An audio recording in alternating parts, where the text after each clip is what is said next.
Grabando, listo. Bueno, pues muy buenos días a todos, tardes allá en España.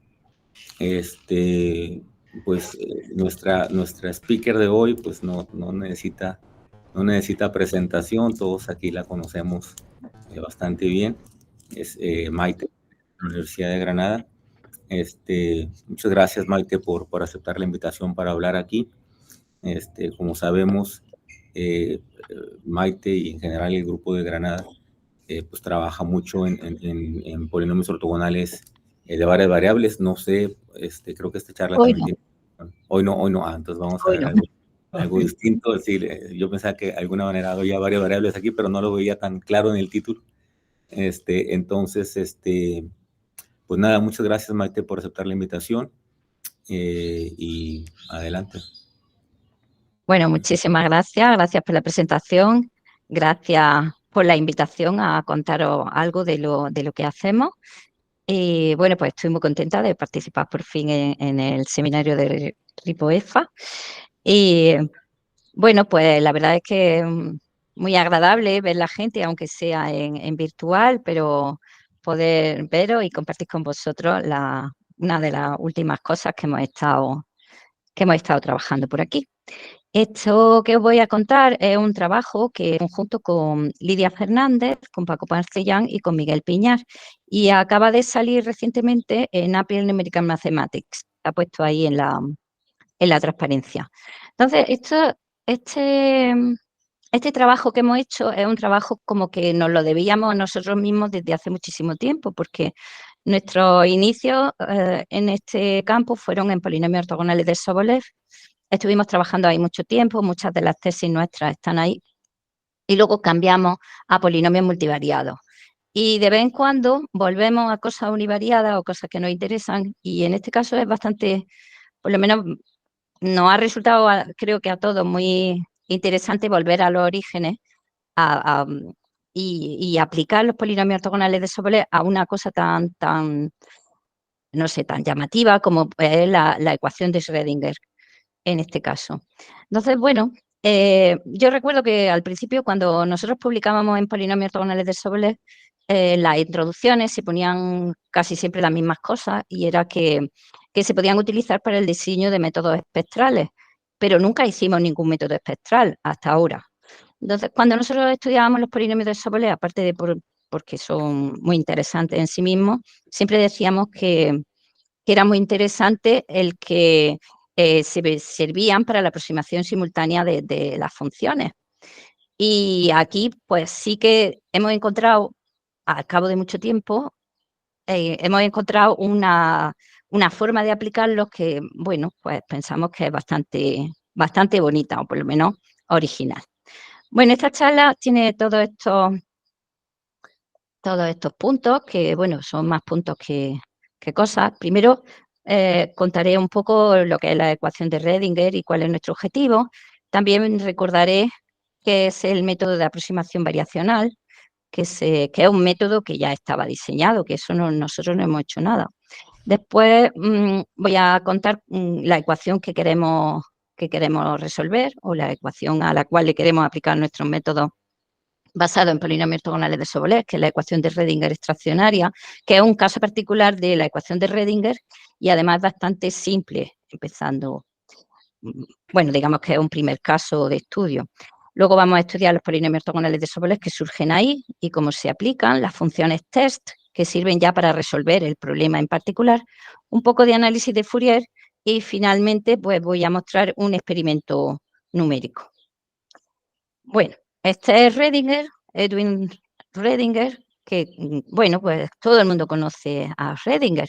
Y cuando empezamos a trabajar en esto, yo busqué un poco sobre su historia, porque aparte del nombre, pues siempre es interesante saber sobre su vida. Fue austríaco y sus fechas de nacimiento y muerte están aquí. Fue físico, pero además fue filósofo, dos cosas que combinan de forma bastante interesante, por decir algo.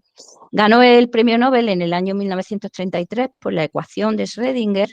Hay un cráter lunar que se llama Schrödinger. Como hay cráteres lunares, parece que para muchos científicos. Y bueno, pues todo el mundo conoce la paradoja del gato de Schrödinger, que sobre todo ha saltado a la fama recientemente por la referencia que hacen desde la serie de Big Bang Theory, que les gusta mucho utilizar este tipo de cosas. Y bueno, pues la paradoja del gato de Schrödinger, pues si alguien no la conoce, pues la puede buscar en Google, que seguro que sale. Bueno, ¿cuál es la ecuación que nosotros vamos a aproximar la solución? ¿Cuál queremos tratar? Primero es una ecuación estacionaria. Esa ecuación estacionaria es independiente del tiempo. ¿Que por qué la tomamos estacionaria? Pues primero porque si no tenemos el tiempo, no tenemos una variable, nos quitamos una variable y para empezar a intentar resolver con estos métodos es más sencilla y más abordable.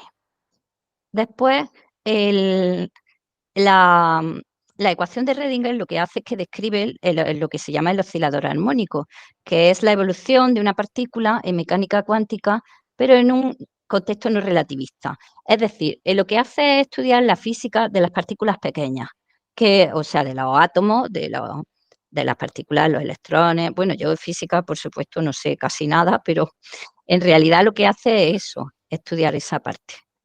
¿Okay? Según muchos textos, la ecuación de Schrödinger es análoga a la segunda ley de Newton, que es fuerza igual a masa por aceleración, pero para partículas microscópicas. Eso es lo que dice la gente. Y en particular, nosotros lo que hacemos en este trabajo es considerar la ecuación esta que aparece en la pantalla. Entonces, esto es una ecuación que a priori parece muy simple, porque es simplemente una ecuación diferencial de segundo orden, ordinaria, porque solamente tiene una variable. Además, se define entre -1 y 1, tiene unas ciertas condiciones de contorno, que son aquí, o condiciones de frontera. Contorno no, que sería en dos variables.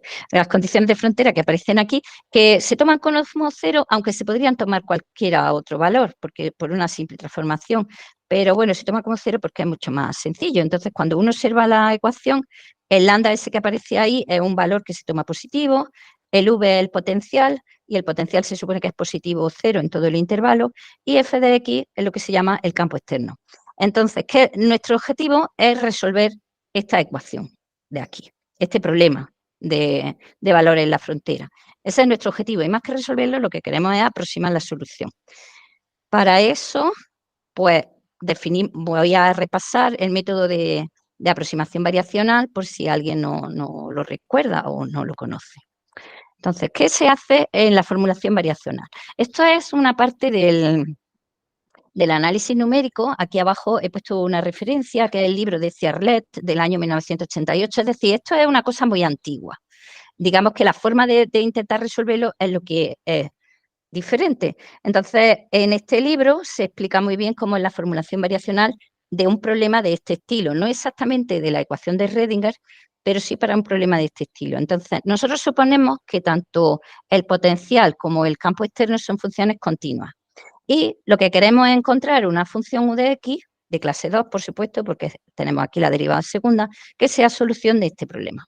Entonces, para hacer eso, lo que hay que hacer es intentar hacer una aproximación del problema, y hay una forma de abordarlo que es como se describe en el Ciarlet y en otros muchos textos. Se define un espacio vectorial de funciones test que llamamos V. Esas funciones son funciones que son continuas, que satisfacen las mismas condiciones de frontera y que son derivables, excepto en un número finito de puntos, es decir, que son derivables a trozos. Lo que estamos haciendo es debilitar un poco las condiciones de lo que estamos buscando. Aquí podemos definir un producto escalar. Este producto escalar ya se utiliza y aparece en este libro de Ciarlet. Este producto escalar, para los que hacemos Sobolet, ya nos suena mucho, porque bueno, pues tiene los valores de la función y las derivadas primeras, pero es un producto escalar. En ese libro y en muchísimos libros no se hace uso de ese producto escalar. V, por supuesto, es un espacio pre-hilbertiano con un producto escalar y tiene una norma. Es decir, que nosotros estamos tratando con un espacio pre-hilbertiano y, bueno, pues aquí es donde nosotros vamos a buscar aproximaciones a la solución. Bueno, este es nuestro problema. ¿Y cuál es el método de aproximación variacional? Bueno, pues se toma una función v en ese espacio. Como es una función continua, es integrable. Entonces, lo que se hace es tomar la ecuación que hay aquí arriba, se multiplica por ese v, que es una función test, y luego se integra. Entonces eso no parece que haga mucho, pero sí que le da un aroma distinto. Por aquí delante es la derivada segunda, la multiplicaríamos por el v, pero entonces lo que se hace es aplicar integración por partes. Se aplica integración por partes normal y corriente, y entonces las condiciones de frontera, tanto de la u como de la v, hacen que el único término que se queda es el u' por el v'. Esta parte es simplemente la multiplicación por v y este es f por v. Así que lo que se hace es transformar esta ecuación de segundo orden, se transforma en una formulación variacional, donde ahora lo que tenemos es, a la izquierda aparece un producto escalar donde tenemos el lambda, que era una constante positiva, y el v, que era el potencial positivo, y en el miembro de la derecha lo que tenemos es la función multiplicada por ese v que aparece ahí, que es la función test. Bueno, pues ¿qué buscamos? Lo que buscamos ahí no es ya una función que sea derivable dos veces, sino que lo que buscamos es una solución al segundo problema, porque así las condiciones sobre la función incógnita son más débiles, por lo menos a priori a la hora de resolver. Y además, no solo se trabaja con todo el espacio ese de funciones continuas que valen cero en los extremos del intervalo, sino que lo que se hace es tomar subespacios vectoriales de dimensión finita, porque ahí es mucho más fácil de resolver. ¿Qué subespacios de dimensión finita se toman? Pues se pueden tomar, como son funciones continuas que valen cero en los extremos, se pueden tomar de muchos tipos, pueden ser funciones a trozos, pueden ser funciones spline, pero claro, ¿qué vamos a buscar nosotros? Polinomios de un grado determinado, porque nosotros trabajamos en polinomios. Y entonces lo que nosotros queremos es resolver esta formulación variacional que aparece aquí, buscando soluciones en un subespacio que sea de polinomios de grado determinado. En este caso, bueno, pues ponerle la n aquí, está claro lo que estamos buscando, pero insisto en que no es exactamente no tiene por qué ser el espacio de los polinomios. A priori podría ser cualquier otra cosa que cumpla las condiciones del espacio V, que es continuidad, derivación a trozos y además que valga cero en los extremos. Bueno, pues aquí vienen en ayuda nuestra dos teoremas que voy a poner, que vienen en el libro de Ciarlet del año 88. Y entonces el primer teorema que viene en ayuda nuestra es que si U es solución del problema de valores de frontera, que es el que teníamos, que va a ser la ecuación de Redinger, entonces nosotros podemos escribir la formulación variacional, que es la que he escrito, que hasta ahora eso no dice nada. Pero sí que se pueden utilizar las potencialidades que tiene el que esto sea un funcional bilineal y que F mayúscula sea un funcional lineal. Entonces, la segunda parte de este teorema lo que dice es que una función U en el espacio correspondiente es solución de la transformación que aparece si y solamente si es el ínfimo de un cierto funcional. Entonces, es un problema de minimización, bueno, queremos minimizar el funcional, pero a lo mejor no encontramos el ínfimo. Y el funcional que queremos minimizar es justamente un medio de esta A de VV, que no es más que una norma de Sobolev, menos F de V. En realidad es que... ¿Alguien ha hablado? Perdón, he tosido. Ah, perdón. Perdón, es que no sabía si había hablado antes. Alguien. Bueno, pues nada, la fórmula, lo que queremos es eso. En realidad, lo que aparece aquí abajo es la minimización de un funcional. Este funcional que aparece aquí, bueno, pues se puede ver como que hay que calcularle el mínimo, si es que existe, y ya tendríamos la solución. Pero en realidad sí que existe y además la solución es única. O sea que aunque se ponga aquí ínfimo, en realidad es un mínimo. Bueno, pues por lo menos sí que sabemos que existe la solución del problema este, que es la transformación del problema original.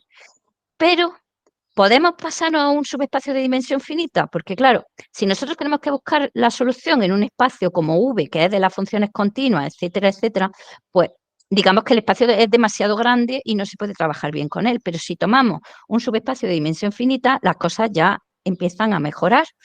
Entonces, lo que se hace es que se transforma el problema ahora en el mismo problema, pero en el subespacio de dimensión finita. Es lo mismo que teníamos la formulación variacional, pero en ese subespacio. ¿Tendrá sentido? ¿Funcionará? Pues para eso nos viene otra vez en ayuda el mismo libro o cualquier otro parecido. Entonces, en la solución que estamos buscando, la solución ahora, en vez de en todo el espacio V, la buscamos en el subespacio Vn. Entonces, ese elemento se caracteriza como otra vez en la minimización o el cálculo del ínfimo, otra vez del mismo funcional que aparecía antes. Es decir, el funcional se puede restringir al subespacio de dimensión finita y los resultados siguen siendo los mismos. Porque además, esta última parte del teorema es bastante interesante porque dice que hay una constante C que es independiente del subespacio considerado, el que tomemos, y de la solución U del problema original que teníamos, tal que la distancia entre la solución de verdad del problema de minimización para la función U y el que tomemos en el subespacio de dimensión finita siempre es menor o igual que las distancias que podamos tomar del elemento U para cualquier otro. Es decir, que esto funciona y realmente nos estamos aproximando a la solución de verdad de la formulación variacional. Bueno, y ahora ya sí, ¿cómo se calcula? Porque el objetivo nuestro es lo de la resolución de Redinger, no solo es hacer, porque hasta ahora esto forma parte de la teoría de ecuaciones diferenciales. Entonces, nuestro objetivo es ver qué podemos nosotros sacar de todo esto que hemos visto. Entonces, por supuesto, ya os he dicho antes que la Vn esta que vamos a tomar aquí, en general, es un subespacio de dimensión finita y va a ser un espacio de polinomios, al final y al cabo, por lo menos en lo que nosotros hemos estudiado. Entonces, si estamos buscando una aproximación a la solución de verdad, o lo que es lo mismo, una solución del problema restringido al Vn, entonces esa solución va a ser una combinación lineal de los elementos de una base. Por supuesto, sea un subespacio de dimensión finita, tenemos una base y el elemento a calcular pues va a ser una combinación lineal de elementos de esa base. Y entonces, ¿qué es lo que hay que hacer? Pues resolver a sub 0, a sub 1 y a sub n. ¿Cómo se resuelve? Pues esto ya son técnicas bastante estándar de la teoría de aproximación, porque nosotros lo que tenemos ahora es un sistema lineal de ecuaciones que es que el A, el funcional U, A, que lo he puesto aquí abajo, el funcional este que aparece en la derivada, el potencial, y todo eso es igual a F de V. Esa sería la ecuación general, pero lo ponemos para cada uno de los elementos de la base que ya sabemos que es equivalente. Y entonces nos sale este sistema de ecuaciones tan bonito que sale ya en muchos otros sitios. Y entonces lo único que hay que hacer es resolver el sistema de ecuaciones, en principio, dada una base arbitraria. Entonces, lo que hay que fijarse es que esta forma bilineal que aparece aquí, en realidad es un producto escalar. Y es un producto escalar de Sobolev, porque desde el punto de vista de los polinomios ortogonales y ortogonales de Sobolev, pues ahora nosotros tenemos aquí un producto de Sobolev y aquí lo que tenemos es un sistema de ecuaciones donde en la matriz de coeficientes es la matriz de Gram asociada al producto escalar que aparece aquí. Luego, entonces, podemos aprovechar la ortogonalidad. ¿Se hace eso en la práctica? ¿En la gente de ecuaciones hace eso? Pues no, no lo hace. Lo que hace es que utiliza polinomios que ya son conocidos. En vez de utilizar esta base que aparece aquí arriba, como es una base en principio arbitraria del subespacio que estamos considerando, entonces lo que hacen en general es tomar polinomios de Legendre o de Chebyshev, que son polinomios que son conocidos y están tabulados. Entonces lo que hacen es resolver este sistema de ecuaciones, pero como no hacen uso de la ortogonalidad, porque estos polinomios no son ortogonales con respecto a este producto escalar, normalmente lo que se encuentra es un sistema de ecuaciones que está lleno, digamos, un sistema de ecuaciones que podemos llamar completo, este sistema de ecuaciones, y entonces tienen que utilizar unas técnicas para resolver ese sistema de ecuaciones. A medida que van avanzando el grado, que es lo que se suele hacer porque se va aproximando ya la solución al problema original, entonces este sistema de ecuaciones es cada vez más grande y hay que resolver el sistema completo. ¿Qué pasa? ¿Por qué usan lo de polinomios de Legendre o de Chebyshev? Pues porque no hay una teoría, o no había hasta ahora una teoría que aproveche el que tenemos aquí, este A es un producto escalar de Sobolev. Y entonces nosotros lo que hemos intentado, y creo que nos ha salido medianamente, es tomar ventaja o aprovechar que tenemos un producto escalar de Sobolev. ¿Por qué? Pues porque si la base que tenemos arriba es de polinomios ortogonales con respecto a este producto escalar, el sistema se vuelve diagonal, como todos sabemos. Entonces, si el sistema es diagonal, el cálculo de los coeficientes es mucho más simple, porque nada más que despejar en este sistema diagonal y es más fácil. Pero claro, hay una dificultad, obviamente. Y la dificultad está en que nosotros tenemos que calcular esos polinomios de Sobolev. Primero tenemos aquí este producto escalar que aparece aquí. Debemos de calcular una base que aparece aquí de polinomios de Sobolev y entonces ya este sistema pues será más fácil de resolver, o por lo menos directamente resoluble porque es un sistema diagonal. Así que lo que hemos hecho ha sido experimentar eso que acabo de contar. Intentar no, conseguir una base de polinomios ortogonales de Sobolev con respecto a este producto escalar para poder resolver este sistema y aproximar la solución. Y entonces de eso va esta charla, de esos polinomios de Sobolev y cómo los hemos utilizado para dar una aproximación a la solución de la ecuación esa de Schrödinger. Entonces, bueno, pues ahora voy a hablar un poco sobre la ecuación estacionaria de Schrödinger para sacar algunas consecuencias, que es lo que nosotros queremos. Ahora, en lugar de tomar un potencial arbitrario, claro, tomar un potencial arbitrario hace que uno no pueda trabajar con el producto escalar de forma concreta, porque como todos sabemos, todos los que hemos trabajado en Sobolev, los polinomios de Sobolev no tienen tienen una parte de teoría genérica que no es demasiado común, pero si vamos tomando casos particulares, sí que se pueden extraer muchísimas consecuencias. Entonces, nosotros hemos estudiado la ecuación de Schrödinger con este potencial. También una cosa que se me ha olvidado decir es que el intervalo este que aparece aquí, desde -1 hasta 1, es simétrico, y entonces esta potencia que estamos tomando aquí, que la vamos a suponer positiva, que lo hemos puesto de antes para que nos salga un producto escalar, la tomamos x elevado a 2k para eso, para que sea en realidad simétrica. Entonces, nuestra ecuación ahora a resolver es la misma solo que tomando el potencial como x elevado a la 2k. El lambda, por supuesto, este es positivo porque eso lo da la ecuación de Schrödinger estacionaria. Bueno, ¿cuál es el producto escalar de Sobolev que nos sale? Como he dicho antes, se toma esta ecuación, se multiplica por la función test correspondiente del espacio vectorial correspondiente, se aplica integración por partes y nos sale este producto escalar tan bonito de los que nos gustan a nosotros, que es un producto escalar de Sobolev. Lo que pasa es que, bueno, está un pelín cambiado con respecto a lo que nosotros hemos hecho siempre, porque esta lambda normalmente la hemos puesto aquí, y el peso este, en vez de ponerlo aquí, normalmente lo hemos puesto en la parte de las derivadas, pero para el caso es bastante similar a lo que hacemos. Entonces, ¿qué es lo que nosotros hacemos? Primero, hemos estudiado, como esto es un producto escalar de Sobolev y nosotros nos encantan los Sobolev, pues primero hemos estudiado los polinomios de Sobolev en sí mismos. Es decir, nos encontramos un producto de Sobolev, lo estudiamos, esos polinomios tal cual, independientemente de que puedan resolver la ecuación o no. Nosotros lo hemos estudiado. Pero estos polinomios de Sobolev asociados a este producto no sirven para resolver la ecuación de Schrödinger, porque una base arbitraria de polinomios de Sobolev no satisface las condiciones de frontera y no estaríamos en el subespacio de posibles soluciones de la formulación variacional. Entonces, también hemos estudiado las funciones test del espacio de los polinomios, y las funciones test, que son polinomios, deben de contener el factor x² menos 1 para conseguir que cumplan las condiciones de frontera. Entonces estudiamos dos familias de polinomios de Sobolev. Los estándar, los que nos gustan desde el punto de vista matemático, y los que necesitamos para resolver esta ecuación. Desde luego, estas dos familias están relacionadas y eso es una de las cosas que hacemos. También relacionamos esas familias con polinomios que sean ya conocidos, como los polinomios de Eisenhower, que ya explicaré por qué. También hemos deducido la asintótica relativa entre los polinomios de Sobolev, esto de aquí arriba, con respecto a los polinomios de Eisenhower, los de Legendre, y hemos deducido cuál es su comportamiento asintótico.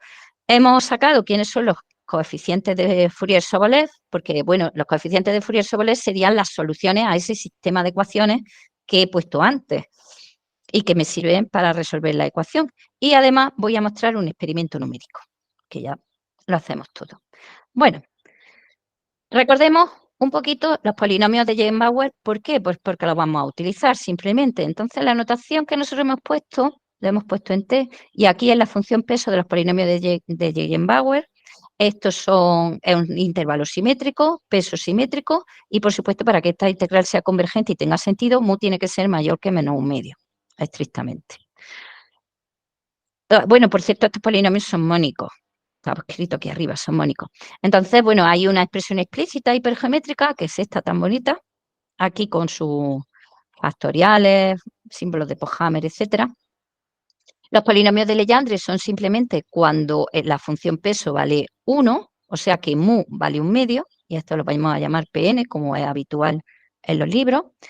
Los Eigenbauer, bueno, pues serán los que aparecen aquí, pero aquí vamos a utilizar una familia que son los polinomios generalizados de Eigenbauer, que son los Pn menos un medio, que precisamente no cumplen lo que acabo de contar aquí arriba, porque si mu vale menos un medio, esta integral no converge. Así que estos polinomios de aquí no son ortogonales, pero se definen a partir de la expresión hipergeométrica porque tiene sentido. ¿Y por qué los utilizamos? Pues los utilizamos porque tienen una propiedad muy interesante, y es que esos polinomios generalizados son igual al factor x cuadrado menos 1, es decir, contienen las condiciones de frontera que necesitábamos con respecto a los polinomios de Legendre. Entonces, va a ser una familia auxiliar que nos va a servir para hacer cosas interesantes, por eso, por el factor este que aparece aquí delante. ¿Y más cosas? Bueno, pues también los polinomios estos generalizados de Eigenbauer se escriben como una combinación lineal de dos polinomios de Legendre, pero claro, de índices n y n-2 por causa de la simetría. Porque claro, como estamos en un intervalo simétrico, un producto escalar simétrico y todo eso, pues entonces la fórmula y todo eso siempre van de 2 en 2 porque ya sabemos que los polinomios de grado par tienen solo potencias pares y los polinomios de grado impar tienen solo potencias impares. Bueno, ¿qué hacemos con todo esto? Pues nos venimos a nuestros polinomios de Sobolev, que es lo que nos gusta. Y entonces, bueno, producto escalar, definimos nuestros polinomios de Sobolev, le ponemos una K arriba para indicar que es con respecto a esta función potencial que aparece aquí, que es positiva. Esto define un producto escalar, obviamente. Hemos calculado los primeros, se calculan directamente por ortogonalización de Gran-Smith sin ningún problema, sin ninguna pega, aparecen aquí. Y entonces, bueno, pues sí que es verdad que son muy bonitos en el sentido de que extienden, en cierto modo, polinomios que ya han sido estudiados en la literatura desde hace mucho tiempo. Por ejemplo, si K vale 0, aquí el peso vale 1, y entonces es el producto escalar de Sobolev original, el más sencillo y uno de los primeros que se abordan, si no el primero, y fue estudiado en profundidad por Alzheimer en el año 1962, en un artículo aquí en alemán, que, bueno, entre otras cosas fue base de mi tesis, fue una aproximación inicial a lo que hacía yo hace muchos, muchos años. Y luego, por ejemplo, el caso K igual a 1 ha sido recientemente estudiado en 2019 por Yu, Wang y Li, que estudian también este tipo de aproximación en casos particulares, como en este caso que sería con x cuadrado. Bueno, ¿qué hemos deducido? Pues lo primero es que los polinomios generalizados de Eigenbauer se pueden escribir en términos de los polinomios de Sobolev. Como estas dos partes izquierdas azules eran iguales, pues bueno, se puede escribir de la misma manera. ¿Para qué queremos estas fórmulas? Pues estas fórmulas son útiles porque nosotros lo que queremos es calcular y computar, realmente queremos hacer un cálculo explícito de los polinomios estos de Sobolev para que nos sirvan para resolver y para hacer cosas. Entonces, claro, nosotros lo que establecemos es una ley recurrente, pasando esta parte, este sumatorio, lo pasaríamos al miembro de la izquierda. Observemos que aquí la longitud de estos sumatorios depende del K, y el K era el exponente del potencial. Entonces, la longitud que aparece aquí depende del potencial que tengamos. Y aquí tenemos unos ciertos coeficientes que se pueden calcular. Si K vale 0, como antes, que he contado que era lo que había estudiado Alzheimer en el año 62, pues entonces resulta que lo que sale es un par de coherentes simétricos de esta manera. Y es un par coherente simétrico de los de toda la vida que todos hemos estudiado y que sale una relación 2 a 2 entre los polinomios de Legendre y estos polinomios de Sobolev que aparecen aquí. ¿Para qué es igual a 1? Pues cuando tenemos el potencial x cuadrado, entonces las relaciones pues, son un poquito más largas, n-2 y n-4. Y entonces tenemos que ir calculando y poner en marcha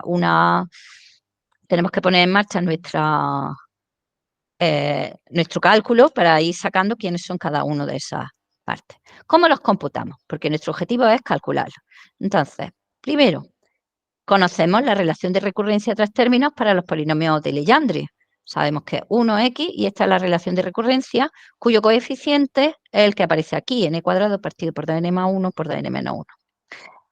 Bien, pues lo primero que nos ha hecho falta es iterar esa relación de recurrencia. Tomamos esta relación, la multiplicamos por x, luego por x cuadrado y así sucesivamente, y entonces nos ha salido una relación larga donde los coeficientes que aparecen aquí, por supuesto, la longitud depende de la potencia de x y además estos coeficientes también se calculan de forma recurrente. Uno se calcula a partir de los anteriores y así. Esa es una parte. Después dedujimos esta proposición y es que la expresión explícita de los coeficientes que tenemos se puede calcular de esta forma. Esto sería la norma, que también tenemos unos resultados sobre cómo calcular esta norma, la norma Sobolev. Esto es una sumatoria de longitud relacionada con el K, la G, la D y la otra G. Estos elementos son, los rojos son los de la relación de recurrencia de tres términos y la D es de la relación 1 a 2 de los polinomios generalizados de Gegenbauer con los Legendre, y esto es la norma estándar de un polinomio de Legendre, y estas A en mayúscula se calculan también de forma recurrente así. Bueno, pues se pone en marcha este algoritmo con las condiciones iniciales, A0 mayúscula es 1 y A mayúscula 2 de esta forma, el de n menos el A sub 2. Y entonces lo que ocurre es que nosotros podemos ir calculando los coeficientes, se calculan los polinomios y a partir de los polinomios pues se van sacando los siguientes. Bueno, aquí hay un gráfico de cómo funciona, por ejemplo, para k igual a 1, es decir, con el potencial x cuadrado. Entonces, con el potencial x cuadrado, para calcular un phi n en particular, necesitamos los dos anteriores. Entonces, necesitamos los dos anteriores y los coeficientes anteriores, que son el A4n-2, el A2n-2, y entonces con eso nosotros vamos sacando quiénes son cada uno de ellos y podemos sacar el siguiente. Es decir, tenemos que hacer una computación en paralelo y sacarlo. Y gracias a Misael, que está ahí por el esquema de sacarlo, el gráfico que aparece aquí. Bueno, ya que sabemos cómo calcular esos polinomios de Sobolev, hemos podido calcular la asintótica comparada entre las normas de los polinomios de Sobolev y las normas de los polinomios de Legendre. Pero tenemos que ver que aquí arriba es la norma Sobolev y aquí en el denominador es la norma estándar. Entonces, aquí aparece un n cuadrado y son comparables y vale 1 ese límite. Cuando estamos comparando dos polinomios de Sobolev con las normas Sobolev, vale un cuarto ese límite, y el límite cuando estamos comparando un polinomio generalizado de Gegenbauer y un polinomio de Sobolev, pero también en norma Sobolev, vale 1 partido por 16. ¿Qué es lo más interesante de esto? Pues que esos límites no dependen ni del lambda que aparece ni del K, que es el potencial. Es decir, que da lo mismo el potencial que nosotros pongamos, que asintóricamente los polinomios estos de Sobolev se comportan exactamente igual. Son independientes asintóricamente, son independientes del potencial. Y bueno, además también hemos calculado la asintótica de esos coeficientes que aparecen en la relación. Y bueno, la asintótica de esos coeficientes pues es 0 y además damos el orden de convergencia que aparece aquí. ¿Qué más cosas hemos hecho? Bueno, la asintótica relativa externa, que esta ya también es bastante interesante. La asintótica relativa, pero ahora ya entre dos polinomios sin el cálculo de las normas, pues algo esperable, que es 1 partido por phi prima en compacto de fuera del intervalo -1, 1, donde la phi pues es la función la función que aparece siempre, que es la x más la raíz de x cuadrado menos 1 partido por 2. Así que estos polinomios de Sobolev se comportan bastante bien y, bueno, pues son bastante interesantes en sí mismos. Y a pesar de que nosotros le hemos metido el potencial x elevado a la 2k, pues en realidad ese potencial asintóticamente no es relevante, no tiene importancia. Bueno, y ahora vamos a resolver la ecuación de Redinger. ¿Por qué? Pues porque lo que hemos hecho hasta ahora es qué bonitos son los polinomios de Sobolev, los trabajamos, que es verdad que son muy bonitos y quedan muy bien, pero el objetivo inicial era resolver la ecuación de Redinger. Así es que en vez de utilizar esos polinomios de Sobolev, tenemos que utilizar funciones T, que son funciones que son polinomios y que además satisfacen las condiciones de frontera para poder resolver. Así que aquí vuelvo a escribir la ecuación estacionaria de Redinger, vuelvo a poner la formulación variacional, pero ahora la base que estamos buscando es diferente, porque nosotros ahora la base que buscamos es una base de polinomios de este estilo, que tienen el factor x cuadrado menos 1, si n, que aparece aquí, super k, son polinomios de grado n, y estos tienen que ser, además, ortogonales con respecto al producto escalar de Sobolev que aparece arriba. Y de esta manera sacamos ortogonalidad, claro está, pero también nos sirve para resolver aquel sistema de ecuaciones que había puesto al principio y para aproximar la solución U de la formulación variacional asociada a la ecuación de Redinger. Bueno, pues resulta que para sacar un poco aquí, para sacar quiénes son y eso, pues lo primero que hicimos fue multiplicar dos polinomios de estos a ver cómo los ortogonalizábamos y quiénes eran. Entonces los metimos aquí en este producto escalar y claro, como son ya un producto de dos cosas y tenemos que calcular las derivadas, trabajando un poquito, vimos que este producto escalar aplicado a elementos que contengan el factor x cuadrado menos 1, lo convierte en un nuevo producto escalar, que también es de Sobolev, pero ahora tiene unos pesos diferentes.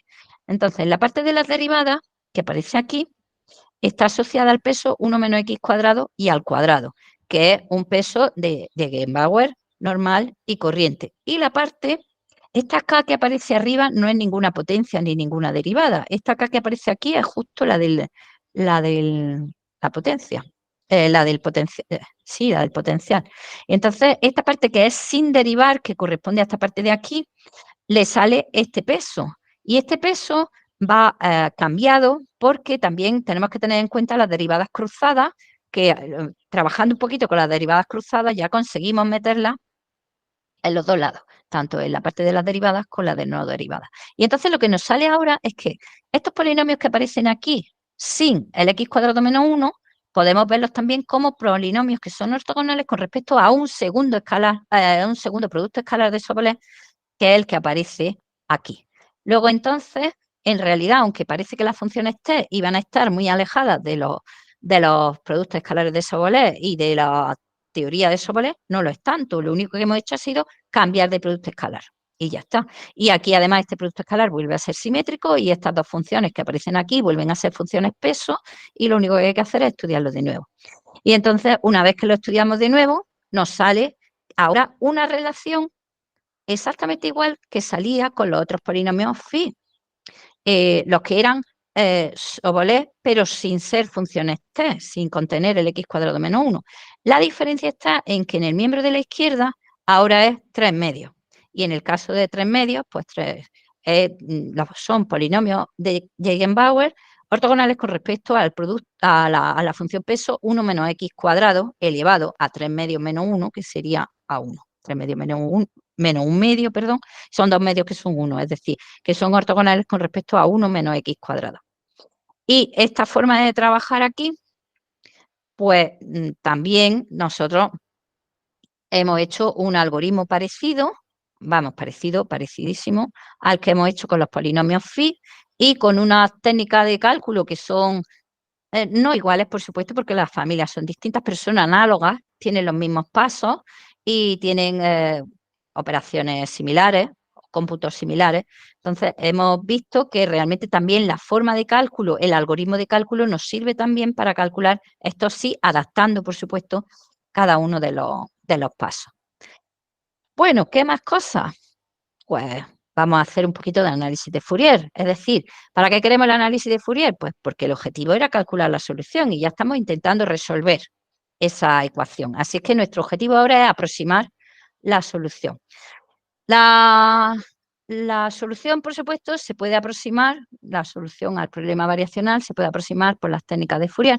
Y en este caso lo que hacemos es utilizar como base las funciones test. ¿Por qué? Pues porque las funciones test que aparecen aquí son las que son del subespacio donde hay que buscar la solución. Y entonces, esto van a ser un desarrollo de Fourier, donde aquí tenemos los coeficientes que están calculados aquí por las funciones t. Y los coeficientes, como el sistema área diagonal, pues no son más que despejar, en este caso, lo que tenemos aquí, los productos correspondientes partido por esto de aquí. U sigue siendo el elemento incógnita, claro, que eso hay que calcularlo después. ¿Qué podemos hacer con esto? Pues lo siguiente. Resulta que esta función, que es la función que nosotros buscamos, que es solución, tiene que satisfacer las condiciones de frontera, es decir, que tiene que valer 0. Así que esa u de x tiene que ser de la forma x² menos 1 por otra función v, porque para que pueda cumplir esas condiciones de frontera. Entonces, si nosotros sustituimos ahí, uno tiene la tentación de poner aquí este x² menos 1 por v, lo pone aquí y simplifica, pero eso no es cierto, claro, no se puede simplificar porque estamos ahí en la serie infinita. Entonces hay que hacerlo de otra manera. En este caso, bueno, pues recalculamos estos coeficientes. Resulta que donde pone u, ponemos x² menos 1 por v, aquí función t, aquí la norma de la función t, y recordemos que el producto escalar de Sobolev original, cuando le ponemos x² menos 1, transforma en otro producto de escalar de Sobolev que llamábamos S. Y además esta norma aquí, como también es un producto escalar de este por sí mismo, lo podemos trasladar también al S. Luego entonces, estos coeficientes u sub n son los mismos coeficientes que los Vn. Los Vn que salen de desarrollar la función v de x en términos de ahora los polinomios si sub n super k, que es un trozo de las funciones t, quitándole los valores iniciales. ¿Qué se puede hacer? Pues se puede hacer también un algoritmo. Un algoritmo para hacer métodos espectrales diagonalizados. Diagonalizado es porque el sistema es diagonal. Entonces, en azul he puesto la ecuación. Entonces, nosotros tenemos la ecuación original, es la que está en azul, y es igual a f de x. Esa ecuación se multiplica por la función t en un lado y se multiplica en otro. Y entonces, por un lado, atendiendo a la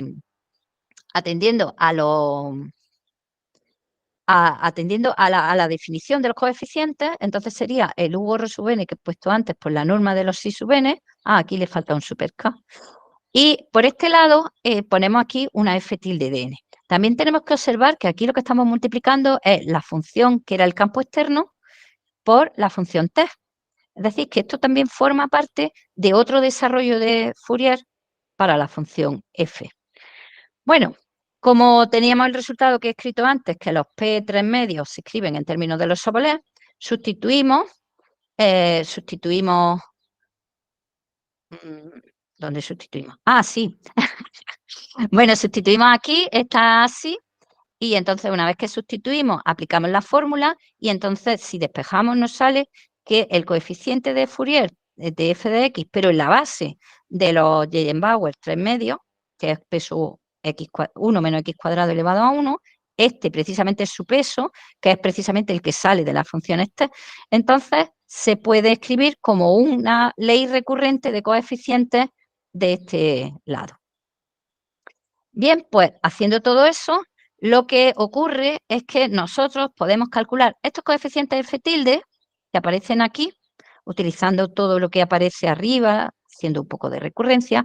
Estos coeficientes que son precisamente los coeficientes de Fourier, no solo son diagonales, sino que se pueden calcular recurrentemente los pares por un lado y los impares por otro, y entonces podemos conseguir un método eficiente del cálculo de esos coeficientes. Bueno, pues esto lo hemos puesto en marcha.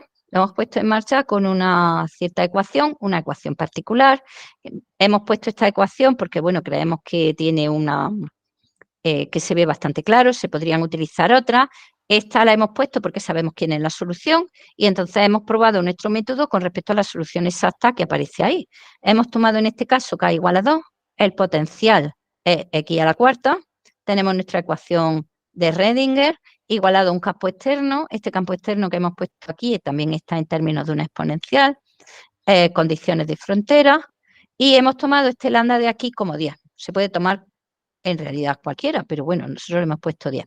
Y sabemos que la solución exacta es la exponencial multiplicada por x cuadrado menos 1. Bueno, pues, ¿qué hemos hecho? Hemos hecho todas las cuentas y entonces, bueno, pues hemos sacado nuestras funciones test que aparecen aquí, que hay que definirlas. Estas funciones test tienen que ser ortogonales con respecto al producto escalar de Sobolev inducido cuando se toman con el x cuadrado menos 1, todos juntos, aquí. Entonces son ortogonales con respecto a este producto escalar y entonces se pueden ir sacando quiénes son. Se pueden sacar explícitamente hasta a un grado determinado. Y entonces ya a partir de ahí hemos puesto en marcha nuestros algoritmos para sacar quiénes son los siguientes elementos de la sucesión. Entonces, en este caso, bueno, pues se sacan las sumas parciales de la serie de Fourier. Tenemos U sub n aquí, que sería la suma parcial, los coeficientes, la función t, exactamente igual que he puesto en las transparencias anteriores, donde ese coeficiente pues se calcula utilizando el producto de la función f de x por la función t y partido por la norma de esa función t. Y entonces aquí se ve en este gráfico, la n no es muy alta, claro, pero es que si ponemos una n más alta no se ve nada, porque además aproxima bastante bien. U de x es el marroncito, este que aparece por aquí, y bueno, pues se va aproximando para n mayúscula 0, 1, 2, 3 y hasta 4, por polinomio de grado 4. Entonces se va viendo cómo se va aproximando y a medida que aumenta el grado, pues se va viendo en el gráfico cómo se va pegando hacia la solución.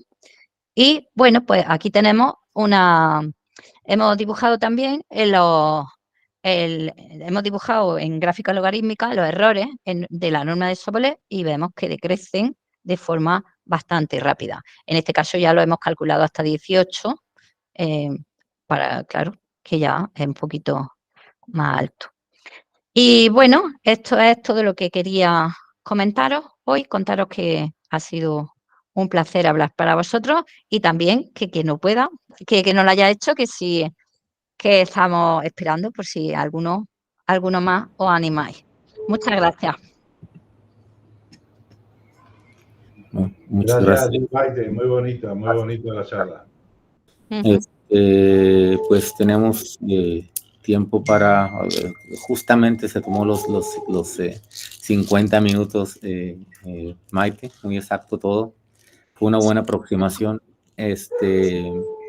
Tenemos tiempo para preguntas. ¿Alguien tiene alguna pregunta?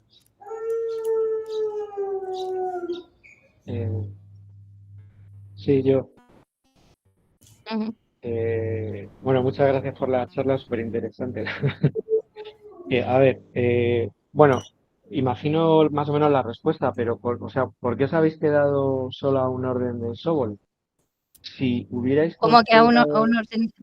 o sea, una derivada solo. O sea, por ejemplo, Bueno, en realidad no hemos quedado con una derivada porque la ecuación de Redinger es que es la derivada segunda y cuando se le hace la formulación variacional, entonces la integración por partes lo que hace es que te sale la derivada primera.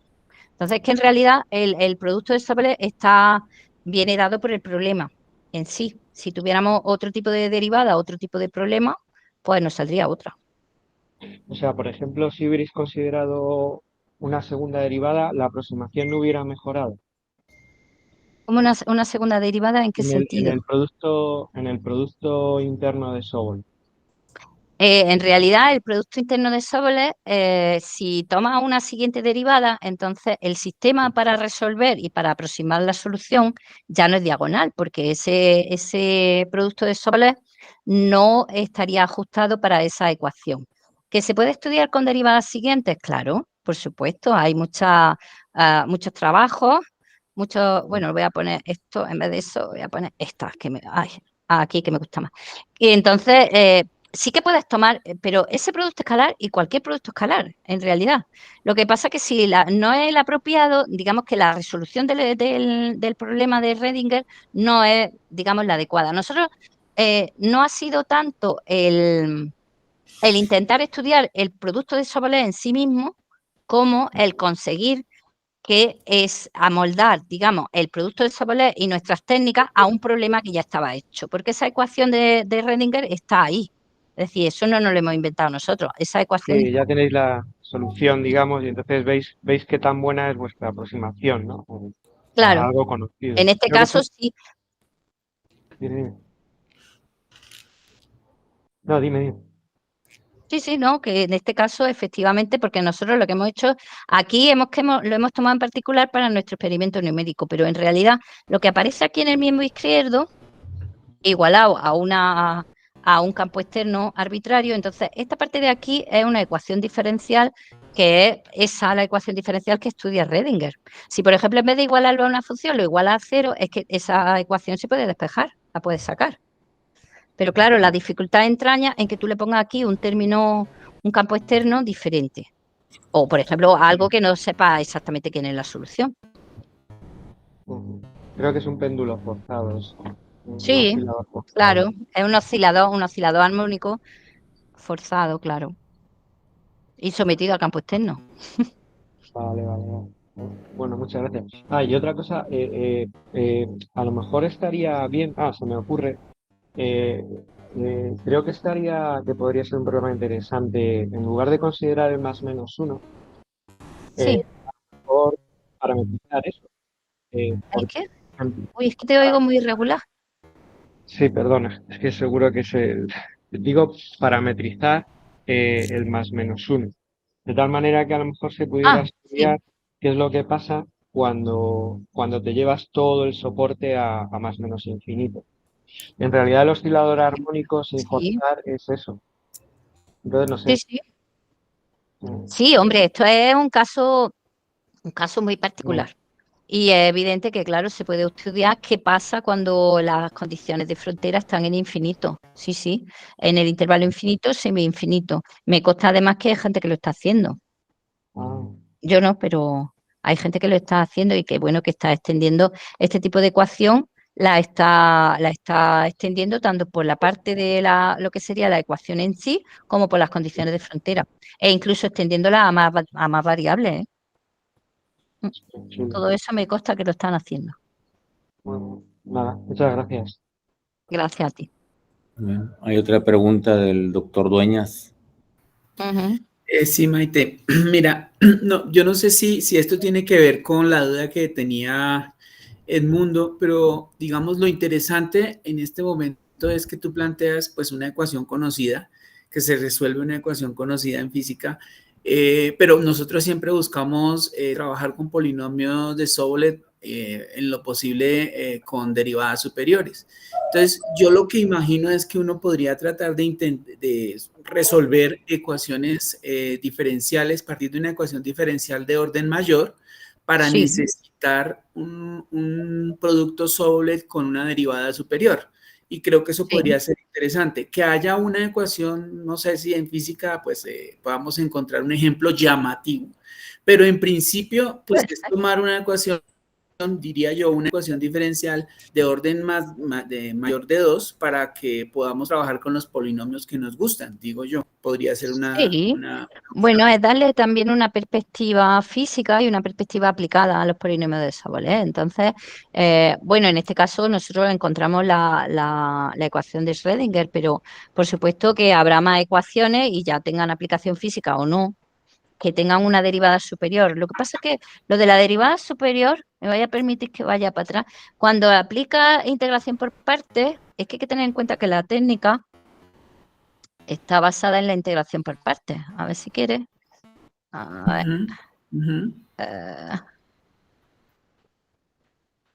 ver.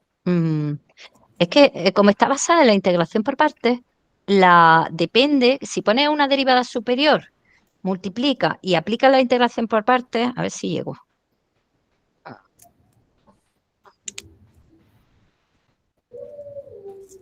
Que es muy lento, yo no sé qué le pasa. Aquí está la formulación variacional, ¿no?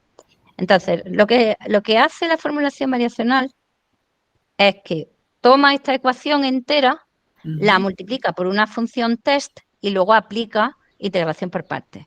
Entonces, esta parte de aquí se viene a este lado, la v es la función test, y luego la parte de la derivada segunda, cuando multiplicas por una v, aplica integración por partes y tienes derivada segunda por la v sin derivar.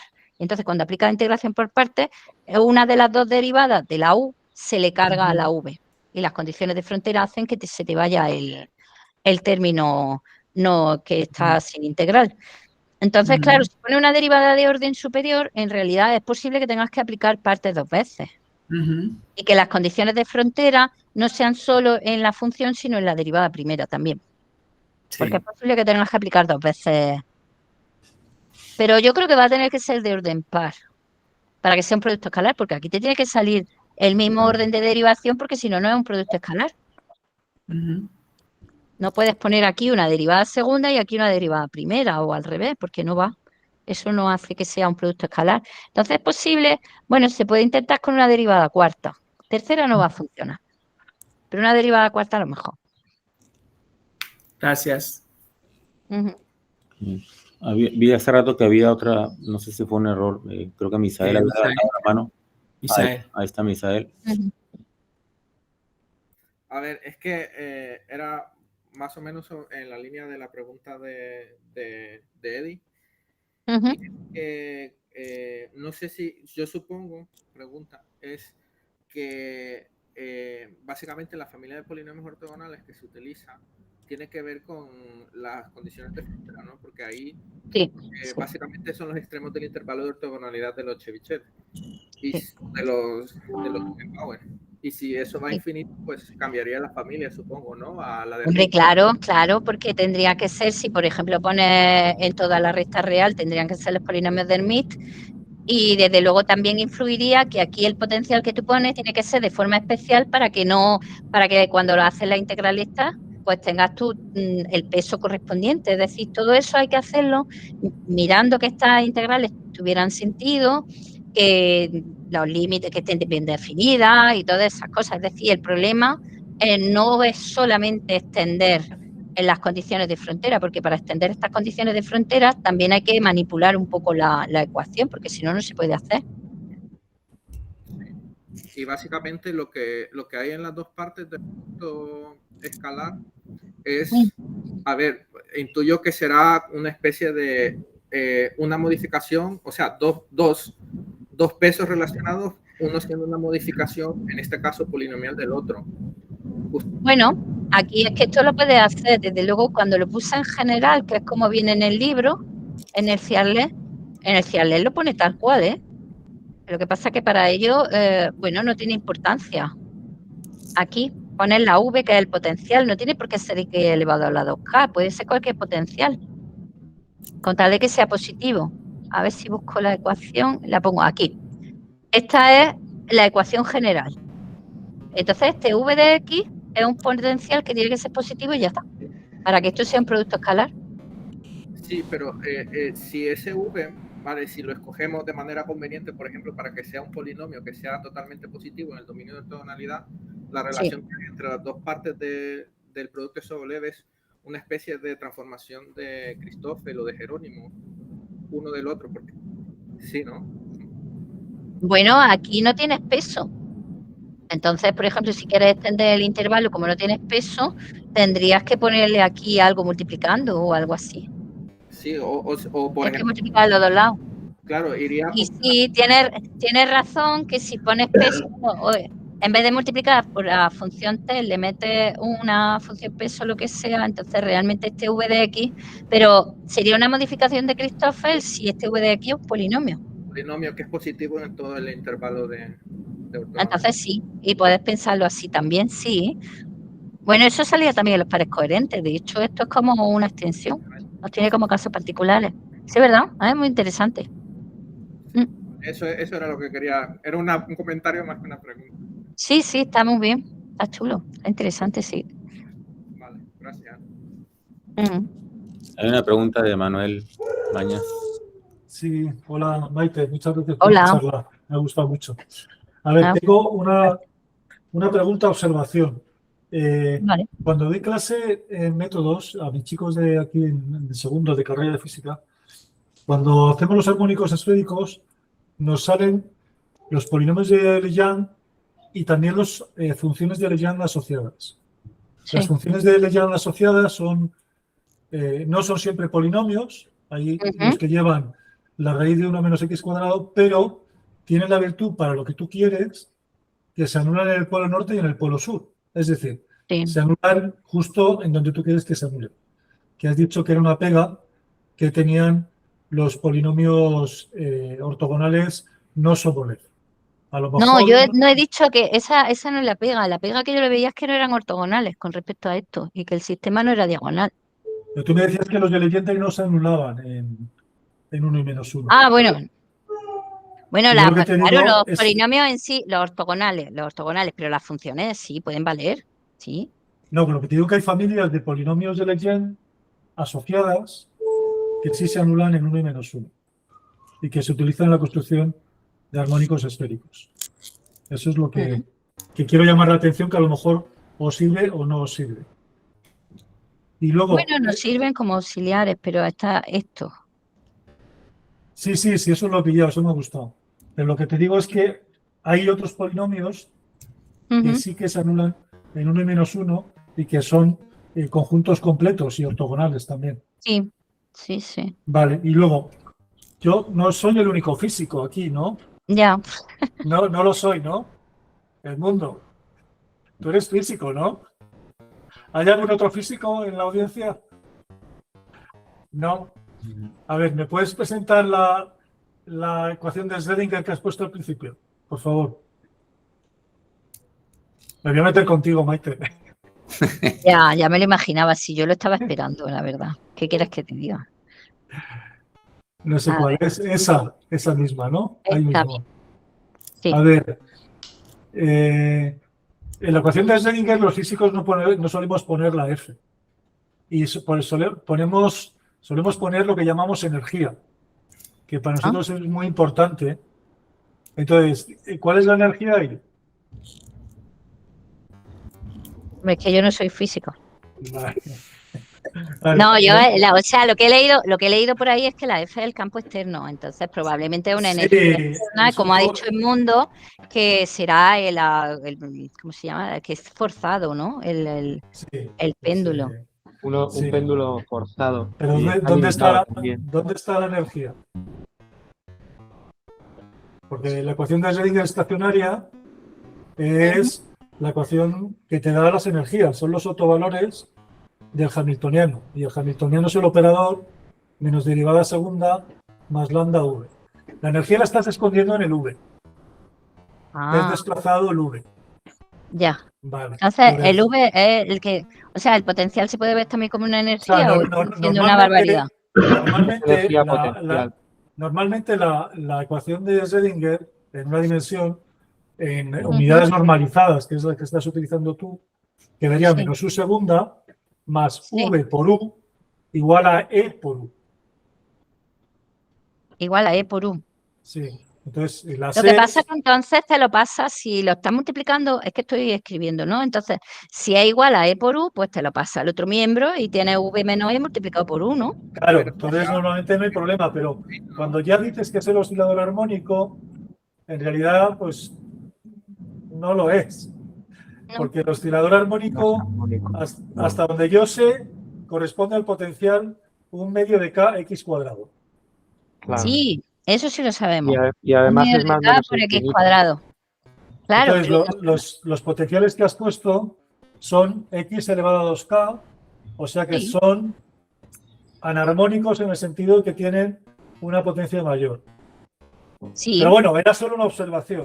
De todas maneras, si el potencial es 1/2 de k por x cuadrado, como has dicho, es uno de los casos de aquí, porque ese 1/2 de k lo metes en el lambda y vas que vuelan, ¿no? Entonces eso es para... Desde luego pero no tiene energía, es energía cero. Ajá. Pero que nos... Sí. O sea que normalmente lo que interesa son las energías, además las energías aparecen discretizadas. Aparecen discretizadas. El oscilador armónico además se hace en la recta real. Sí, en toda, ¿no? En Todo. toda. Y eso, en realidad es un oscilador armónico truncado. Estás encerrando una partícula en -1, 1, con paredes infinitas, en -1, 1, y un muelle puesto en el origen. En fin, que es de interés, pero que para afinar un poco, nada más. Como Sí, soy sí, para más físico, físico, ¿no? Para que sea más físico, más sí, es que yo doy clase de esto, es que acabo de dar Ah. clase hace unas horas de esto, Claro, yo no, pero bueno. por eso. Espera, voy a Y esperaba activar. que el mundo dijera algo, que es otro físico, pero se ha callado. Es que, o sea, no es extraño. Lo que pasa es que los métodos yo creo que esto en realidad lo que es el estado fundamental, creo. O sea, Sí, no tienes la ecuación de Schrödinger tal cual, porque no tienes ahí el parámetro E, que al final, el autovalor, que es un autovalor, que acaban siendo las energías discretizadas, es el sino que el mínimo. método variacional claro, el método variacional me parece que responde solo al estado fundamental. Y no lo Que, sé. bueno, Sí, tampoco sí. está mal. Puedes variar el estado. No, a ver, puedes variar el espacio donde miras para conseguir los siguientes. Pero que normalmente se discute es el estado fundamental y la energía es la más baja, E0, Ah, que no tiene por qué ser cero. no. Ya. No tiene por qué ser cero. Ujú. No, eso lo he dicho al principio, que no tiene por qué ser cero, que se puede cambiar esto. No, la energía, Marta, la energía. Ah, la energía. Ah, vale. La energía. Vale. Ajá. La energía. Pues yo te digo que llamar a esto oscilador armónico, pues hay que, pues eso, que hay que explicarlo. Porque sí que está muy relacionado, pero faltan esos detalles. Y como yo estoy aquí esto es la Facultad de Física, pues no puedo explicarlo. No, está bien, siempre se aprende algo. Lo siento. Nada. Así aprendo, ya luego leeré más. Buscaré más cosas. Y eso, que hay unas funciones de Legendre asociadas Ujú. que están íntimamente relacionadas, como sabéis, con los polinomios de Legendre, y esas sí que se anulan en 1 y -1. O si te vale de algo. A lo mejor no te vale. Sí. Pero no, a lo mejor. Son los polinomios de Legendre asociados que aparecen justo en los armónicos esféricos. Voy a apuntar. Entonces, están asociados, o la palabra asociados se refiere a que A la relación de ocurrencia, ¿no? al número magnético, Ah. no, es para elevar el número magnético. O sea, en los armónicos esféricos está el L y el M. L es el momento angular, M es el momento magnético. Entonces, el M va desde -L hasta L. Ese M tiene que ver con los polinomios de Legendre asociados, que no son polinomios algunas veces, son funciones. Claro. Y para cada M es una base ortogonal. Y eso se anulan, algunos de ellos. Solo te lo digo para que les eches un vistazo, porque a lo mejor Vale. a lo mejor sirven A lo de mejor algo. sirven, ¿no? Claro, lo que pasa es que primero las funciones de Legendre asociadas no tienen por qué ser polinomios, ¿no? Eso en principio. No, Y luego los ya hay que pares- ver si son una base si sirven como funciones T o lo que sea y consiguen que tu espacio tenga las propiedades. Sí, claro, sí, eso está muy lejos era solo, pues que a lo mejor hay. Sí, que se puede mirar a ver si está bien. Muy bien. Gracias. A ti, me interesa mucho tu charla, gracias. Misael, ¿tenías otra pregunta? Sí, que justamente lo que estaba diciendo Manuel, porque lo que ha dicho me ha sonado como un problema de Sturm-Liouville, ¿no? Claro. Misa, habla un poco más alto porque no te escucho, ¿eh? No es correcto lo que dice Misael, es Sturm-Liouville. Y lo de derivada más alta no va a haber problemas de física. Sí, igual la familia ortogonal de polinomios que ha construido Maite, pues estará relacionado con las autofunciones de ese problema de Sturm-Liouville, supongo, ¿no? Sí. No he puesto autovalores. No, pero si fuese la de Sturm-Liouville, si cambias la F por E por U, pues Sí. esas funciones de ese... O sea, no sería la F, sería la V. La V la tiene que shiftar. V tiene que pasar a V menos constante. Y la constante va a ser el autovalor. Y tiene que poner, y se va a discretizar por las condiciones de contorno.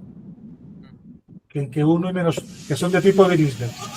Y eso va a discretizar, y es un problema de Sturm-Liouville, sí. Sí, vale. Regular. Es un problema de Sturm-Liouville regular y las autofunciones van a ser ortogonales, van a entrelazar todas las propiedades típicas de los problemas de Sturm-Liouville. Y perdona que te mate, es que como ha dicho Herbert, y creo que también Edmundo, más alto en física nos quedamos normalmente con 2 derivadas. Claro. Y es lo que ha dicho Maite, el truco que está haciendo Maite de pasar derivadas y utilizarlas, La carga al otro.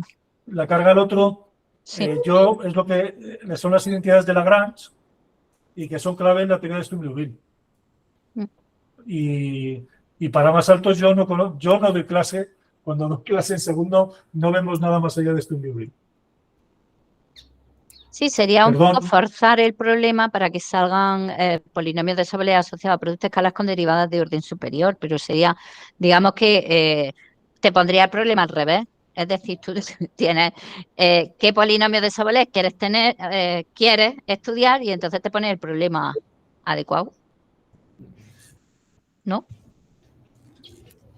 Yo creo que el estudio de problemas de autovalores para Sturm-Liouville generalizado, digámoslo así, creo que es un problema muy interesante. Lo que pasa es que se ha estudiado el de Sturm-Liouville porque viene de la física. Claro. Pero yo creo que con ortogonalidades extendidas, como las que tenemos nosotros y que nos interesan, Sobolev, múltiple tal, creo que también en multivariado, ¿no? Aparecen órdenes más altos, ¿no? De derivación. Yo creo que es muy interesante. Otra cosa es venderlo como si fuera física, que lo veo más complicado. Claro, la motivación física ya se pierde un poco. ¿Eso tenéis ahí a Jesús en Granada? Sí. Bueno, Jesús ya, el pobre... Está retirado. Sí, está retirado. Bueno, sigue trabajando, ¿eh? Sigue haciendo cosas. Oye, ¿quién tiene el perro? Porque soy un perro por ahí detrás. El Luis. ¿No? Ese es el perro del vecino que lo dejan solo y empieza a llorar a esta hora. Oye, perdona, Luis, entonces el fondo es tu jardín. Sí, sí, sí. No me jodas, yo creía que era un fondo de mentira. No. Voy a dejar de compartir porque no veo, así que... Está en el jardín. No deje de compartir porque quiero hacerte una pregunta sobre esa transparencia. Vale, no, comparto. ¿Sabes lo que pasa? Que cuando comparto no veo, entonces ahora ya he visto un poquito de le pongo el mío para que no salga el perro.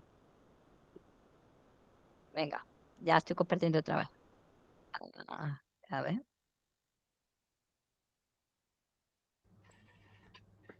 A ver si lo hago bien. A ver, aquí. ¡Hala! Ahí. Sí.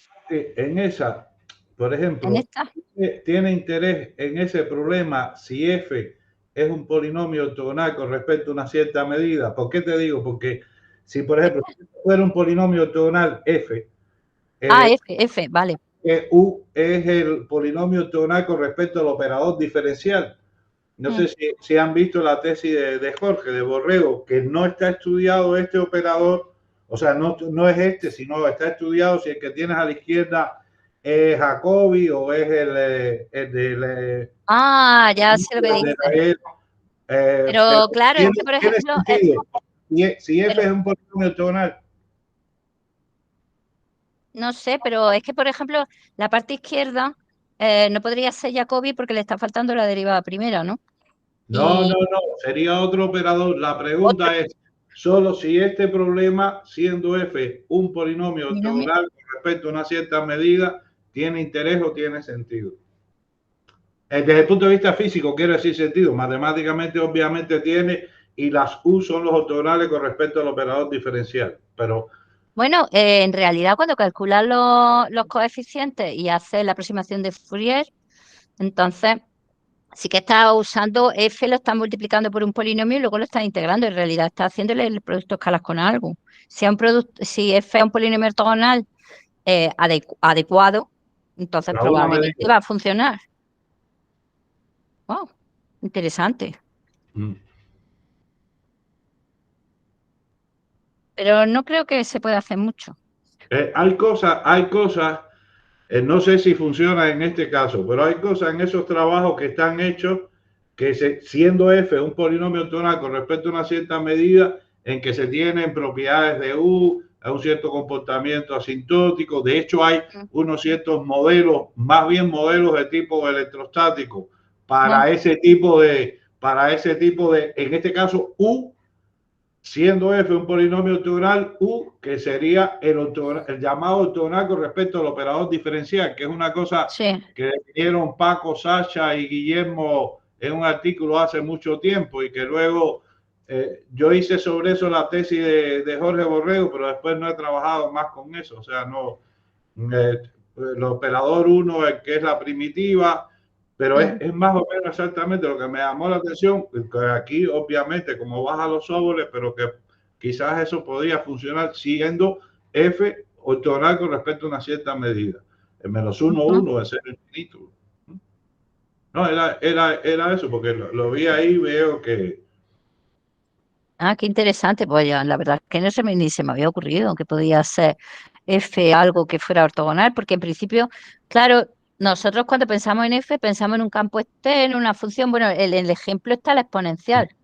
No se nos había ocurrido. Es interesante, interesante. Sí. Y hay algunas cosas que se pueden decir de U. No sé exactamente porque allí son 2 o 3 operadores. Que, claro, aquí tendrías tantos tipos de ortogonalidad como operador diferencial tengas a la izquierda. ¿Bien? Claro.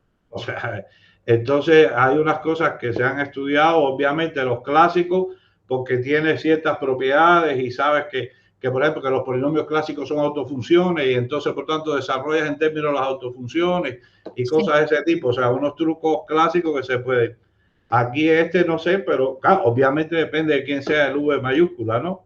Claro. Obviamente depende, pero yo creo que podría ser interesante ese enfoque. No, era solo eso. Muchas gracias. Muy bien, muchas gracias. Charla, como siempre, ¿eh? Muy bonita, siempre, muy bonita. Muchas gracias.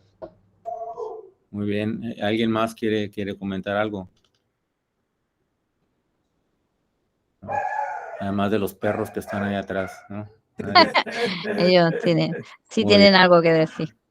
Muy bien, bueno, pues muchas gracias, Maite, muy interesante la charla. Muchas gracias a todos también por estar aquí.